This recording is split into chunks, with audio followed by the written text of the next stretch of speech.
किसी जंगल में टुनी अपने 2 बच्चों के साथ रहती थी। उसी जंगल में एक दुष्ट कौवा भी रहता था। एक दिन टुनी अपने बच्चों के साथ जंगल से होकर बाजार जा रही थी। जाते जाते रास्ते में उन्हें एक नन्हा सा पेड़ नजर आया। पेड़ को देखकर टुनी का एक बच्चा बोला, मम्मा मम्मा देखो ना, कितना नन्हा सा पेड़ है। ऐसा करते हैं, इसे यहाँ से उखाड़कर हम लोग अपने खेत में रोप देते हैं।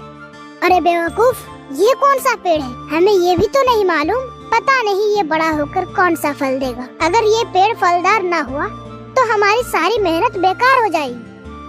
नहीं मम्मा, अगर ये नन्हा सा पेड़ यहीं पर रहेगा तो दूसरे बड़े पेड़ की छांव के कारण ये तो नष्ट हो जाएगा ना।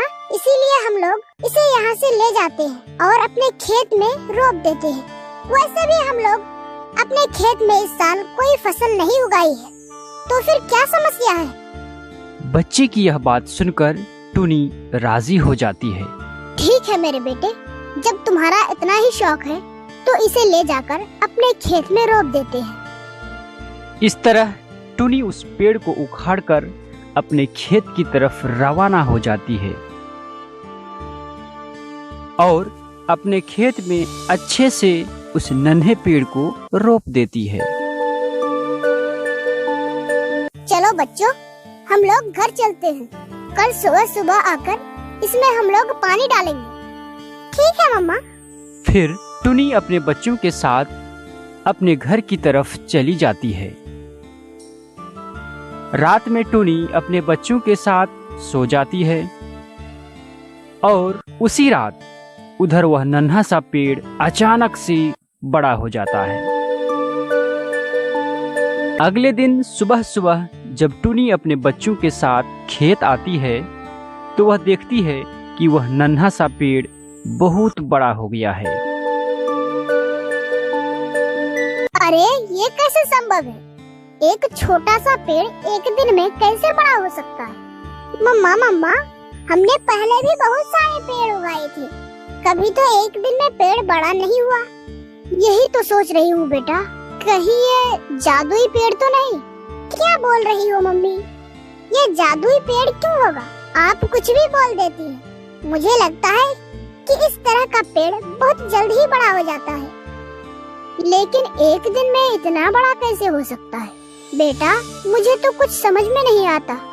मम्मा, इतनी चिंता मत कीजिए। मैंने कहा ना कि इस तरह का पेड़ बहुत जल्दी ही बड़ा हो जाता है। टुनी और उसके बच्चे इस तरह के विचार व विमर्श करने के बाद अपने घर चले जाते हैं। रात होने पर टुनी अपने बच्चों के साथ सो जाती है। उसी रात उधर पेड़ में अचानक से फल लग जाते हैं। दूसरे दिन फिर टुनी अपने बच्चों के साथ खेत में आती है तो वह देखती है कि उसमें अनेक जामुन लगे हुए हैं। अरे ये क्या हो गया? पेड़ में रातों रात जामुन कैसे फल गया? मम्मा, मतलब ये जामुन का पेड़ है। बल्ले बल्ले। लेकिन मुझे कुछ समझ में नहीं आ रहा है कि ऐसा कैसे संभव है। ये एक दिन में बड़ा हुआ तो हुआ, लेकिन इसमें एक ही दिन में फल कैसे लग गए? मम्मा, तुम बेकार में चिंता कर रही हो। ये जामुन का पेड़ तो हमारा ही है ना। फिर विचारों विमर्श के बाद टुनी अपने बच्चों के साथ घर लौट जाती है। कुछ देर बाद कौवा टुनी के खेत से होकर टुनी से ही मिलने जा रहा था कि उसे जामुन का पेड़ नजर आया और उसने देखा कि उस पेड़ में अनेक पके हुए जामुन फले हुए हैं। ये देखकर कौवा नीचे उतरा। इतना जामुन देखकर कौवे के मुंह में पानी आ गया। अरे रे, टुनी के खेत में जामुन का पेड़, ये कैसे संभव है? कुछ दिन पहले तो देखा था कि उसके खेत में कोई पेड़ नहीं है। कुछ ही दिन में पेड़ बड़ा होकर इसमें जामुन कैसे फल गया? ये सोचकर मुझे कोई फायदा नहीं। फायदा तो तब होगा जब टुनी के इस पेड़ से सारा का सारा जामुन तोड़कर बाजार में बेच आऊंगा। कौवा ऐसा सोचकर अपने घोंसले की तरफ चला जाता है। कुछ देर बाद कौवा अपने घोंसले से बोरी और लाठी लाता है। अभी सही समय है, आसपास कोई नजर नहीं आ रहा है। जल्दी से जामुन तोड़कर बाजार में बेचकर पैसा कमाता हूँ। हा हा हा। ये कहकर जब कौवा जामुन तोड़ने की कोशिश करता है, तभी पेड़ बोलने लगता है। अरे कौवे, जामुन मत तोड़ना वरना तुम्हारी मौत पक्की है। अरे ये क्या, आसपास तो कोई नजर नहीं आ रहा है, तो फिर ये आवाज कहाँ से आ रही है? देखो इधर देखो दुष्ट कौवे, मैं जामुन का पेड़ और मैं ही बोल रहा हूँ। अरे आप पेड़ होकर कैसे बोल सकते हैं? मेरे साथ ये क्या हो रहा है? बचाओ, कोई मुझे बचाओ। अरे कोई तो बचाओ। तुम पेड़ के मालिक को पूछे बिना क्यों जामुन तोड़ रही हो? तुमने जो कुछ भी कहा मैंने सब कुछ सुन लिया है दुष्ट कौवे कहीं के। तुझे अभी मैं सजा देता हूँ। नहीं नहीं, नहीं, मुझे तो कुछ समझ में नहीं आ रहा है। ये सोचकर कौवा भागने की कोशिश करता है, पर पेड़ उसे जादू के माध्यम से पिंजरे में बंद कर देता है। दूसरे दिन सुबह टुनी अपने बच्चों के साथ अपने खेत में आती है तो वह देखती है कि जामुन के पेड़ के नजदीक कौवा पिंजरे में बंद है। अरे कालू भैया, आप यहाँ क्या कर रहे हैं? आप इस पिंजरे में कैसे बंद हो गए? टुनी, ओ टुनी, मुझे बचाओ, मुझे बचाओ टुनी। इस पेड़ ने मुझे पिंजरे में बंद किया है और यह बोल सकता है। क्या बोल रहे हो? ये पेड़ कैसे बोल सकता है और आपको पिंजरे में कैसे बंद कर सकता है? टुनी, ये मेरे साथ बात की है और जादुई शक्ति के माध्यम से इसने मुझे पिंजरे में बंद किया है। मुझे तो कुछ समझ में नहीं आ रहा है। टुनी, मेरा विश्वास करो। तब टुनी पेड़ को बोलती है। पेड़ भैया, ओ पेड़ भैया, क्या आप सच में कालू भैया को पिंजरे में बंद किया है? पर टुनी के पूछने पर पेड़ तो चुप ही रहा और कुछ नहीं बोला। हा हा हा, देख रहे हो कालू भैया, पेड़ तो कुछ भी नहीं बोला। आप दुष्ट हैं। हो सकता है किसी और ने आपको पिंजरे में बंद किया है और अब हमारे पेड़ पर इल्जाम लगा रहे हो। मेरा विश्वास कीजिए टुनी, ये पेड़ बोल सकता है और जादुई शक्ति के माध्यम से मुझे पिंजरे में बंद किया है। वे दोनों ऐसे ही बात कर रहे थे कि पेड़ बोलने लगता है। कौवा ठीक कह रहा है, मैं बोल सकता हूँ और मैंने ही कौवे को पिंजरे में बंद किया है। पेड़ को बोलता देख टुनी और उसके बच्चे बहुत डर जाते हैं। मम्मा, ओ मम्मा, पेड़ कैसे बोल सकता है?